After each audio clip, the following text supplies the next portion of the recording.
नर्मदे हर दोस्तों, आज 22 नवंबर है और मेरी नर्मदा परिक्रमा का 23वां दिन है। और ये देखिए कुछ साधु जो हैं वो साइकिल से नर्मदा परिक्रमा कर रहे हैं। और अभी मुझे जाना है, वो पूरा रोड का ही रास्ता है, सीधा सीधा रोड से ही रास्ता है। और यहाँ से मैं जाऊँगा अंकलेश्वर। अंकलेश्वर जो है यहाँ से करीब 16 किलोमीटर दिखा रहा है और जो आश्रम है वो 18 किलोमीटर दिखा रहा है। तो मैं 18 किलोमीटर चलूँगा, उसके बाद ही दोपहर का भोजन विश्राम होगा, फिर देखा जाएगा कि आगे कहाँ जाना है। और कल गुमानदेव हनुमान मंदिर में तो कोई व्यवस्था थी ही नहीं।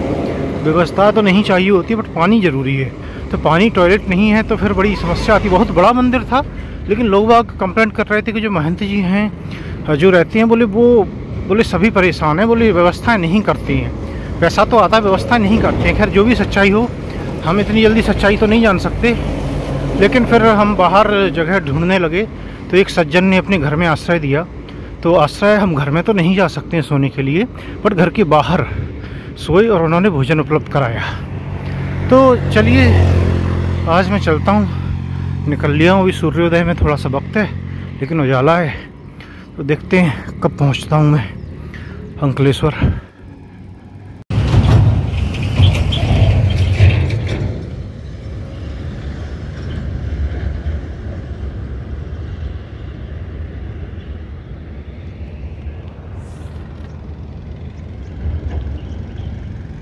तो दोस्तों, सूर्योदय को बिजली के तारों को हटाने के लिए थोड़ा सा इधर आना पड़ा था मुझे। तो सूर्योदय हो चुका है और मैं आगे बढ़ रहा हूँ। ये देखिए बोर्ड लगा हुआ है मांडवा का। तो मांडवा आ चुका है और यहाँ से अभी मुझे 11 किलोमीटर और जाना है। तो करीब 18 किलोमीटर था, 18 पॉइंट समथिंग। तो उसमें से इसका मतलब है मैंने 7 किलोमीटर चल लिया है और अभी 8:32 हो रहे हैं। तो ठीक है, 11 टाइम तो लगेगा। मैं ब्रेक नहीं भी लूँगा तो भी 3 घंटे लग जाएंगे। ब्रेक लूँगा तो और मान लीजिए तो 3.5 घंटे।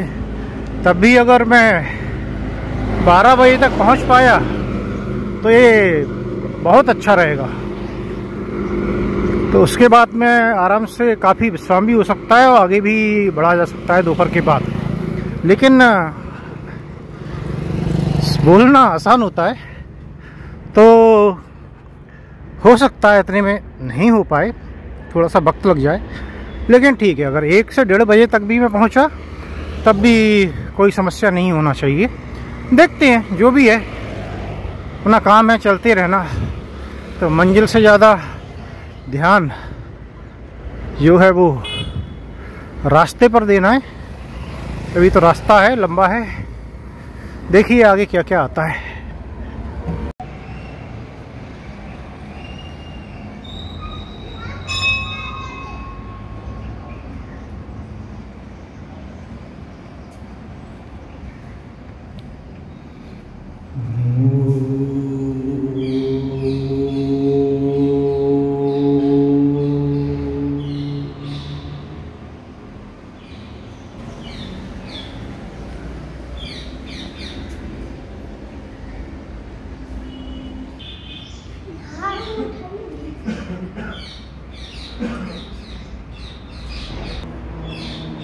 जय बजरंगबली। कोई ना,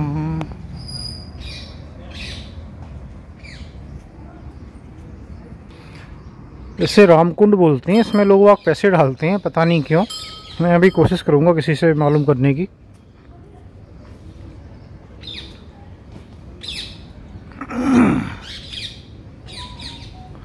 और ये शनि मंदिर है।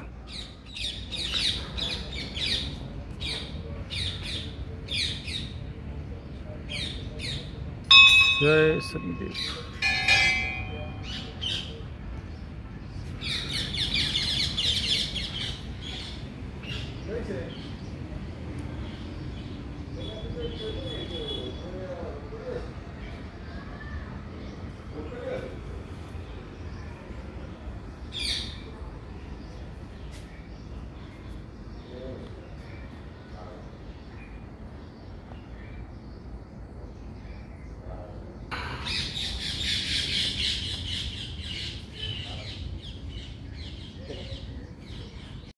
तो दोस्तों ये रोकड़िया हनुमान मंदिर था नागामा गांव में, और यहाँ पर हनुमान जी की 2 मंदिर थे। तो एक बोलते हैं कि नाग हनुमान मंदिर है, तो मतलब ये कि नाग रहते थे पहले, यहाँ पे नाग देवता रहते थे।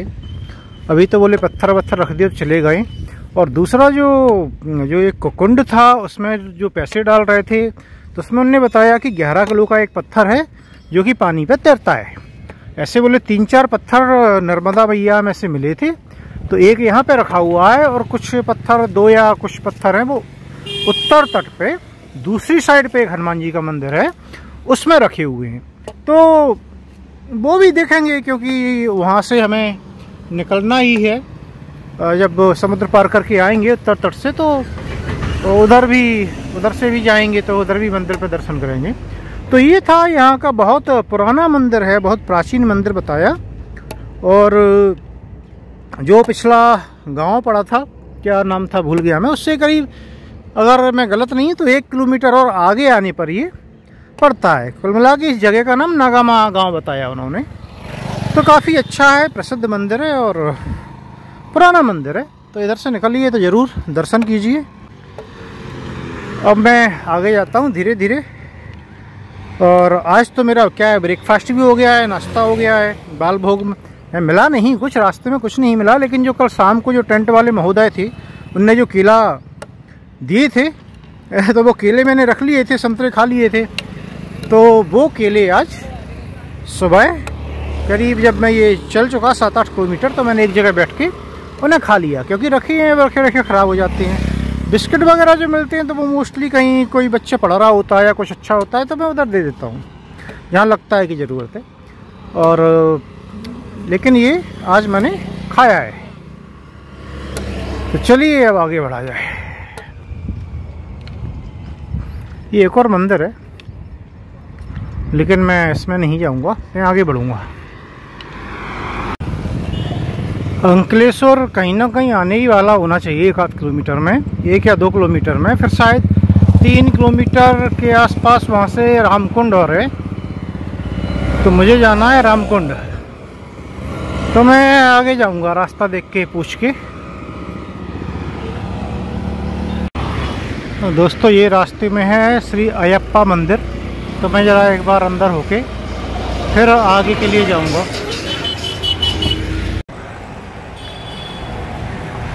तो दोस्तों ये मंदिर बंद है, बोल रहे हैं कि शाम को 5:30 बजे खुलता है, या आज खुलेगा, जो भी कारण हो।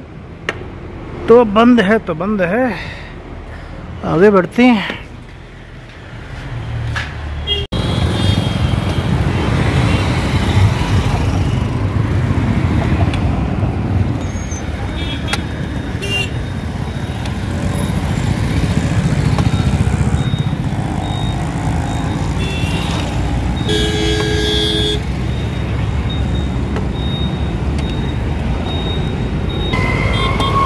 ये देखिए अंकलेश्वर।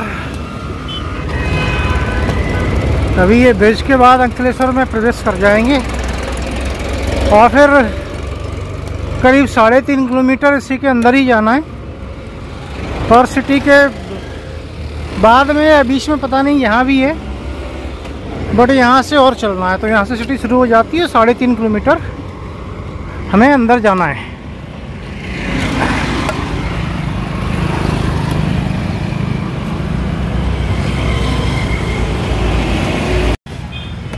ये है अंकलेश्वर का बाजार।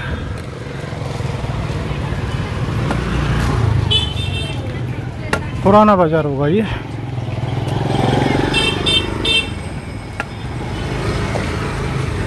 इसी में से रास्ता निकलता है, तो आगे जाना है सीधे सीधे।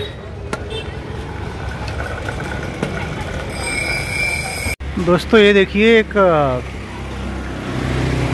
मंदिर है ये, और 1952 इसका आर्क 62 तो 62 बोल रहे हैं ये। और इसका जो आर्किटेक्चर है वो भी देख के लग रहा है कि पुराना ही है। तन्नहा सुकहा प्रचाव याता कुछ लिखा भी हुआ है। और मैं तो समझ रहा था कि ये अबेंडेंड है, अभी पूजा वूजा नहीं होती होगी, बट ये बोल रहे हैं कि पूजा तो होती है, बाकी टाइम पे बंद रहता है। मैं बाहर से एक बार ये भी बंद है क्यों? कोई बात नहीं, यहीं से भगवान जय हो। खुलेगा क्या? तो ये खंडहर के दरवाजे खुल चुके हैं और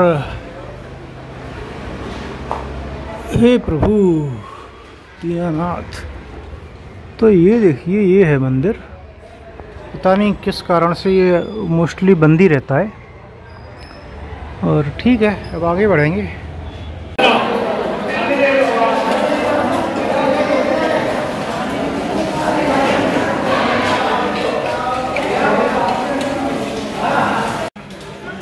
तो दोस्तों यहाँ पर बहुत ही ज़्यादा भीड़ है, बहुत ही ज़्यादा।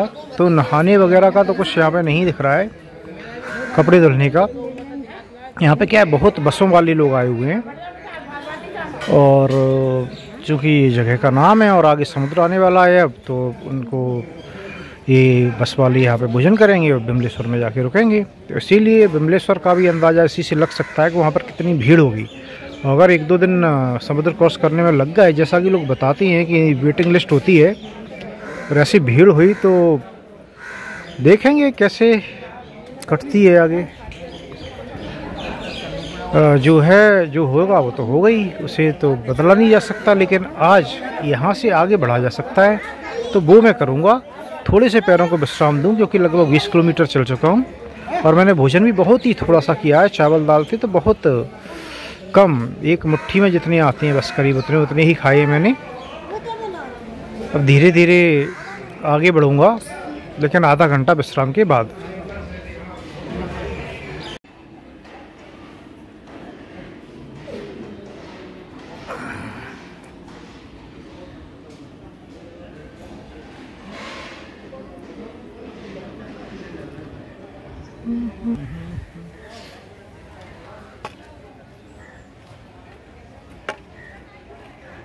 नहीं जा रहा है अब, ठीक है। नर्मदे हर। तो दोस्तों अभी मैंने रेस्ट भी नहीं किया है ज़्यादा, 12:55 हो रहे हैं, क्योंकि भीड़ भाड़ थी तो मुझे वैसे थोड़ी घुटनसी होती है ऐसी जगह, बहुत भीड़ होती है तो। और तो मैंने सोचा उससे अच्छा है कहीं रास्ते में मंदिर वगैरह मिलेगा या ऐसे ही जगह मिलती है बैठने की, तो वहाँ पे थोड़ा विश्राम किया जाएगा और अभी निकला जाए। तो धीरे धीरे अगर थोड़ा बहुत जितना भी चलूँगा उतना अच्छा है। तो 8 से 12 किलोमीटर चला जाएगा, उस पर जो आश्रम मिलेगा वहाँ रुका जाएगा आज, तो थोड़ी सी दूरी भी कम हो जाएगी। खैर इतना तो पहले भी चलने का सोचा ही था, लेकिन वो विश्राम के बाद सोचा था। अब ये है कि विश्राम के बिना चलेंगे तो धीरे धीरे विश्राम करते हुए जाएंगे। टारगेट वही रहेगा कि भाई कुछ चल के 4-1 बजे तक कहीं पहुंचा जाए।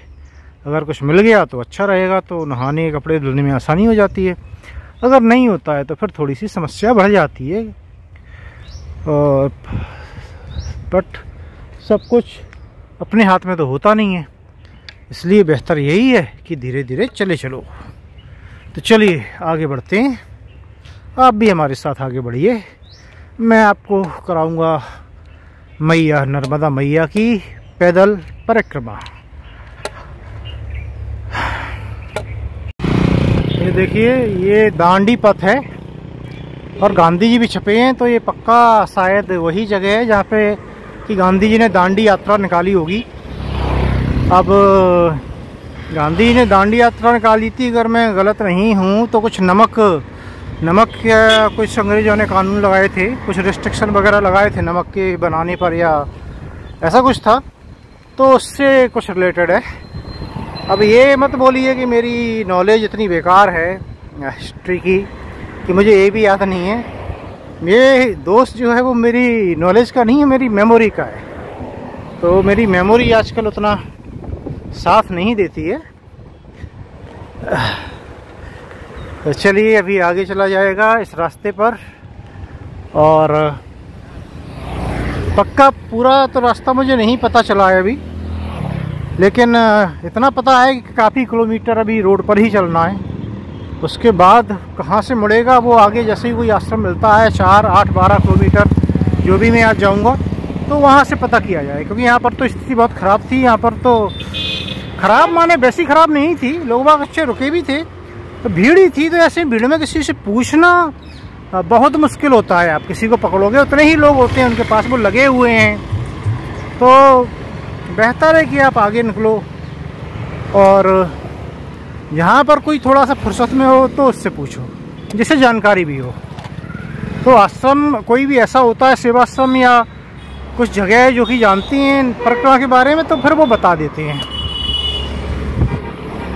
लिस्ट में जगह होती हैं, नाम होती हैं, लेकिन वक्त के साथ कुछ परिवर्तन हुए हैं, तो ऑथेंटिक इन्फॉर्मेशन है ये आप नहीं बोल सकते। इसलिए हमेशा ये क्रॉस चेक करना, मालूम करना ज़्यादा ठीक होता है। दोस्तों, भगवान जो होते हैं ना, वो भाव के भूखे होते हैं, भक्ति के भूखे होते हैं, और इसी तरह उनके जो भक्त होते हैं वो भी ऐसे ही होते हैं। तो कल जो सज्जन की आरोग्य थी, देखिए भोजन तो वही होता है सब जगह, ठीक है, बोल देती है अच्छा, तो केवल भाव की बात होती है।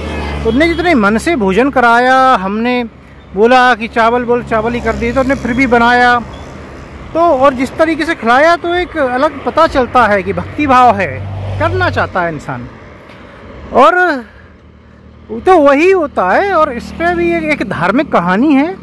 तो कहानी कुछ ऐसी है कि एक मंदिर था, मंदिर में पुजारी थे, तो पुजारी पूजा करते, भगवान को भोग लगाते रोजाना। अब एक बार पुजारी जी को जो है 15-20 दिन के लिए बाहर जाना पड़ा, तो उन्होंने पड़ोस में एक गरीब किसान था, उससे बोला कि भाई तुम भगवान को भोग लगा देना, पूजा कर देना, भोग लगा दिया करो। तो उसने कहा ठीक है। अब वो जो है अगले दिन सुबह उसने पूजा की, और पूजा करने के बाद में उसने जो है दाल और चावल बनाए, तो भगवान को भोग लगाया। तो भोग लगाने की जो विधि थी वो उसे मालूम था, उसने पुजारी बोला था कि थाली में लगाया करो, अंदर रखा करो, पर्दा बंद किया करो, मंत्र पढ़ा करो, जल छिड़क दिया करो, ऐसे ऐसे करके जो भी प्रोसेस थी। तो उसने किया, उसने पर्दा खोला तो भोजन वहीं का वहीं। तो उसका दिमाग खराब, उसने कहा यार गड़बड़ है भाई, भोग सही नहीं लगा है, कुछ तो गड़बड़ कर दी मैंने। अरे फिर बोला कि भगवान चावल खाते नहीं है, इसका मतलब चावल बना दिए हमने, कितना मूर्ख हूँ मैं। तो फिर वो गया, तो फिर उसने रोटी बनाई, फिर भोग लगाया, फिर से वही हुआ। फिर बोला अब क्या हो गया है, बोले सब्जी, शायद बोले सब्जी से खा लें। फिर उसने सब्जी बनाई, फिर भोग लगाया, फिर भी वही रिजल्ट निकला। फिर उसने सोचा कि कुछ तो गड़बड़ हो रही है, बोले अरे हो सकता है बोले चटनी अच्छी लगे, आज का भोजन अच्छा नहीं बनाओ। तो फिर उसने चटनी बनाई। ऐसे कर करके धीरे, अब कुछ काम होती तो वो चला भी जाता काम के लिए, फिर आ जाता, फिर वो आगे प्रोसेस बढ़ाना शुरू कर देता, तो वो फिर बनाता, फिर कुछ काम से चला जाता, अगर होता फिर आ जाता, फिर बनाता। तो ऐसे करके एक दिन निकला, 2 दिन निकल गए, तीसरे दिन तक वो यही नया नया बनाता रहा। उसने अपनी जो भी फसल के थे, गेहूँ वगैरह, वो भी थोड़े से बेच दिए पैसे के लिए। वो किसान था, वो तो इतनी उस वक्त में उसकी आमदनी नहीं होती थी। वो करते, तीसरे दिन वो खुद भी भूखा पानी पी के रहता, उसकी स्थिति भी खराब हो गई। तो करते करते भगवान ने देखा, तो भगवान देख रहे थे, तो उन्होंने सोचा कि ये तो ऐसे करते करते खुद भी मर जाएगा। तो भगवान को उसके भक्ति भाव में, जो भक्ति भाव था उससे प्रसन्न होकर आना ही पड़ा। तो उसने फिर अगली बार जब भोग लगाया, तो फिर भगवान ने वो खा लिया, और जब उसने पर्दा खोली तो थाली जो थी वो खाली। तो वो खुश हो गया, आहा बोले भगवान को ये पसंद है। और फिर जो है उसने भोजन किया। तो ऐसे चलता रहा। फिर जो है बाकी के दिन थे वो बनाता, लगाता, भगवान खा लेते और वो करता। अब पुजारी जी लौट के आ गए, तो पुजारी जी ने बोला पूजा करते थे, बोले करता था। बोले भोग लगाया, बोले भोग तो लगाता था प्रभु, लेकिन एक गड़बड़ हो गई थी। बोले क्या? बोले शुरू के 3 दिन भगवान ने खाया ही नहीं, लेकिन फिर चौथे दिन से खाने लगे। तो बोले खाने लगे, बोले मतलब क्या है? बोले मतलब ये कि मैंने ऐसे ऐसे बनाया तो उनको अच्छा नहीं लगा होगा, तो मैंने और चीज़ें बनाई, ऐसे बनाई करके, और लेकिन बोले नहीं खाते थे। लेकिन बोले फिर फाइनली उनने ये जब भोजन बनाया मैंने, तो चौथे दिन से तब उनने खाना शुरू किया। तो पहले तो उन्हें लगा कि जो है ये ऐसे ही मेरे को पागल बना रहा है, लेकिन जब उसने देखा कि वाकई जो है उसने बनाया और भोजन वो ये लगाया भोग और थाली खाली निकली, तो फिर पुजारी जी ने पैर पकड़ लिए। बोले मैंने तुमसे बड़ा भक्त देखा ही नहीं है, बोले मैं तो पूजा जरूर करता था लेकिन मैं तो पत्थर की मूर्ति ही समझता आया था। तो बोले तुमने ये साबित कर दिया कि भगवान ही है। तो ये होता है कि आप क्या कर रहे हैं, पूजा सब कुछ रहे हैं, लेकिन भक्ति भाव कितना है, तो भाव भी मैटर करता है। तो इसीलिए तो वो कहावत है, बोला जाता है कि मानो तो भगवान है, ना मानो तो पत्थर है, मूर्ति होती है। तो भाव जरूरी होता है, आपकी श्रद्धा जरूरी है, आप कोई भी काम कर रहे हैं। इसी के साथ अब आगे बढ़ा जाएगा, आगे तो मैं बढ़ ही रहा हूँ। तो दोस्तों मैं जा रहा हूँ साजोद की ओर, और जो कि करीब 8.5 किलोमीटर के आसपास है। अगर वहाँ पे भी आश्रम जो भी हुआ थोड़ा इधर उधर हुआ तो और मान लीजिए 9 किलोमीटर मान लीजिए। तो अभी वो करीब 2.5 किलोमीटर होना चाहिए, 2.5 से 3 किलोमीटर से ज़्यादा नहीं होना चाहिए गूगल मैप के अनुसार। तो मैं 6 किलोमीटर चल चुका हूँ। और जब मैं 4 किलोमीटर के आसपास चला था तो चूँकि मैंने रामकुंड में भी ज़्यादा विश्राम किया नहीं था, और तो 2 किलोमीटर के बाद ही काफ़ी थकावट थी, तो मैं देख रहा था कोई जगह मिले तो विश्राम करूं। और 4 किलोमीटर होते होते लग रहा था कि पेड़ के नीचे रुक जाओ, कोई पेड़ की छाया मिले। जैसे बहुत ज़्यादा क्या छाया भी नहीं मिल रही है पेड़ की, देखिए आप जैसे यहाँ है। फिर मैंने सोचा थोड़ा सा और पुश करते हैं, देखते हैं कुछ नहीं मिलेगी जगह तो बैठ जाएंगे। तो वो कुछ और चला तो वहीं पर एक पता नहीं कहाँ से पेड़ की छाँव भी थी और गन्ने का ठेला भी था, गन्ने के जूस का, और उसने मैट भी बिछा रखी थी। तो उन्हें गन्ने का जूस पिलाया, वो सेवा कर रहे थे। और मैंने वहीं पे 15 मिनट करीब मैं वहीं लेटा। हालांकि जब कोई ट्रक तेज़ी से निकलता था तो धूल उड़ जाती थी ऊपर, लेकिन ठीक है। फिर उसके बाद मैं आगे बढ़ लिया। तभी मैं करीब 2-2.5 किलोमीटर और चल लिया हूँ वहाँ से। और बता रहे हैं कि साजोद में शायद आश्रम है लेकिन आश्रम नहीं है, मतलब नहीं समझा मैं। तो हो सकता है ये कि रुकने वगैरह की व्यवस्था ना हो, वैसा कुछ खाने पीने का कर देते हो या जो भी हो। तो इन्होंने फिर बताया कि एक और जगह है कोई 5 किलोमीटर दूर वहाँ से, तो वहाँ चले जाओ। तो वो ऑप्शन रखा हुआ है मैंने, ज़रूरत पड़ी। लेकिन मैं चाहता तो हूँ कि अगर यहाँ जगह हो तो मैं यहीं रुक जाऊँ, क्योंकि थकावट अभी बहुत हो गई है। और कल फिर शायद मुझे करीब 30 से 32 किलोमीटर फिर चलना पड़ेगा अगर मुझे कल ही बिमलेश्वर पहुंचना है। तो पहले मैं जहां रुकूंगा वहां पे आगे का मालूम करूंगा रास्ता, और बिमलेश्वर से टिकट वगैरह, क्योंकि वहां से फिर मीठी तलाई जाती है, समुद्र पार करके जाना होता है। और जो मुझे मैप में दिख रहा था तो समुद्र में जो क्रॉस कराते हैं वो कम से कम 20-30 किलोमीटर की दूरी तो रही होगी। तो इलेक्ट्रिक बोट होती होगी और उसका कुछ टिकट लगता होगा। तो सारी बातें मालूम करनी पड़ेंगी, क्योंकि मेरे पास तो पैसे हैं नहीं, तो मैं ऐसे दे भी नहीं सकता हूँ सीटिंग करके। तो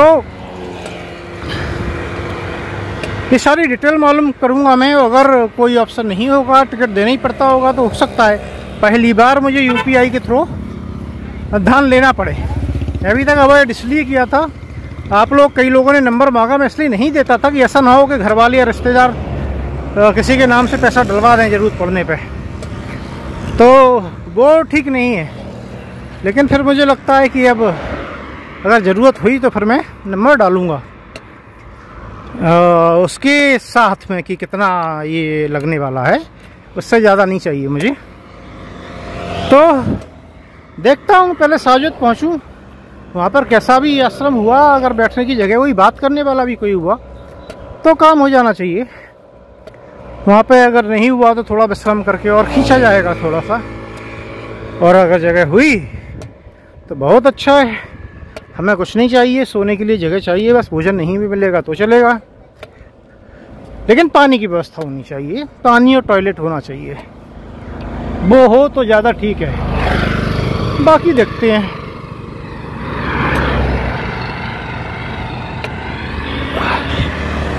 तो दिल्ली अब दूर नहीं है, दिल्ली माने समुद्र अब दूर नहीं है, जाके क्रॉस करने वाले हैं। तो दक्षिण तट को बाय बाय बोल के फिर उसके बाद उत्तर तट की परिक्रमा शुरू होगी। तो दक्षिण तट पूरा नहीं हुआ है, ये अभी दक्षिण तट जो पूरा है उसका 40% करीब हुआ है हमारा। 60% ये होगा जब हम पूरा उत्तर तट कर लेंगे उसके बाद। तो आप बोल सकते हैं कि 1/5 शायद ये 1/5 के आसपास परिक्रमा पूरी हो जाना चाहिए समुद्र क्रॉस करने के बाद, ऐसा अंदाज़ा है। मोरलेस थोड़ा हो सकता है इधर उधर 100-200 किलोमीटर, लेकिन जो लिस्ट वगैरह दी है लोगों ने बताया उसके हिसाब से मोटा मोटा बता रहा हूँ। तो दोस्तों ये पीछे टपरा मिला था, तो वहाँ पे मैंने मालूम किया वो इसी गांव के थे, साजोद के। तो उन्होंने बताया कि करीब 1.5-2 किलोमीटर है और यहाँ पर है वो सिद्धनाथ महादेव मंदिर है, और इसके लिए थोड़ा सा दाएँ जाना पड़ता है गाँव के अंदर। तो वहाँ पर बोले व्यवस्था है, ज़्यादा नहीं है। तो 1-2 जन थे, एक जन बोल रहे थे भोजन की व्यवस्था नहीं है, दूसरा बोल रहे थे नहीं भोजन की व्यवस्था हो जाती है, वैसे ही ज़्यादा व्यवस्था नहीं है। और बुलबुल कुंड का बोल रहे हैं कि बहुत अच्छी व्यवस्था है, अधिकतर लोग वहीं जाते हैं। तो वो 5 किलोमीटर करीब वो लेफ्ट में जाना पड़ता है। तो देखिए मैं तो बार बार वही बोलता हूँ, व्यवस्था नहीं चाहिए होती है कुछ भाई। पैदल परिक्रमावासी को व्यवस्था चाहिए ही नहीं है, अपना खुद का वो डाल के सोते हैं, केवल थोड़ी सी जगह चाहिए, खाना मिल गया ठीक, नहीं मिले तो और कोई बात नहीं। बस थोड़ा सा अगर टॉयलेट हो तो ज़्यादा अच्छा होता है, पानी की व्यवस्था होनी चाहिए थोड़ी सी, और क्या चाहिए। अब क्या है यहाँ पर ये दाएं हैं, दाएं मैया दाएं से बह रही हैं, तो ये नज़दीक है। उधर जाऊँगा 5 किलोमीटर तो सोचिए ऑलरेडी कुछ किलोमीटर दूर है मैया से, तो वो और ज़्यादा दूर हो जाएगा। बोलते हैं कि 4-5 किलोमीटर से ज़्यादा दूर कैसे भी नहीं जाना चाहिए। तो फिर ये आश्रम बनाया हुआ है, तो कहीं ना कहीं ये तो नियमों को खुद ही तोड़ने वाला है ये। ठीक है, मैं ये नहीं बोल रहा हूँ, वहाँ पर काफ़ी सारे लोग जाते हैं, व्यवस्था ज़्यादा होगी। यहाँ पे इतने सारे लोग आ गए तो फिर इन व्यवस्था भी नहीं हो पाएगी, तो ठीक है। और वहाँ पर इतने सेवा भाव से लोग कर रहे हैं, लेकिन मैं जो है अकेला हूँ चूँकि, तो मैं सोच रहा हूँ कि अगर यहाँ पर ये साजोदा क्या तो था ये गाँव, अगर इस पर ये देखिए अभी भी डांडी पाथ लिखा है, तो क्या डांडी मार्च यहाँ तक भी चला था मुझे नहीं पता। इंटरेस्टिंग है, मैं पढ़ूंगा ज़रूर कौन से रास्ते पे कहाँ से कहाँ तक चला था और क्या वास्तव में क्या सिग्निफिकेंस है इसका। तो क्या बोल रहा था मैं भूल गया।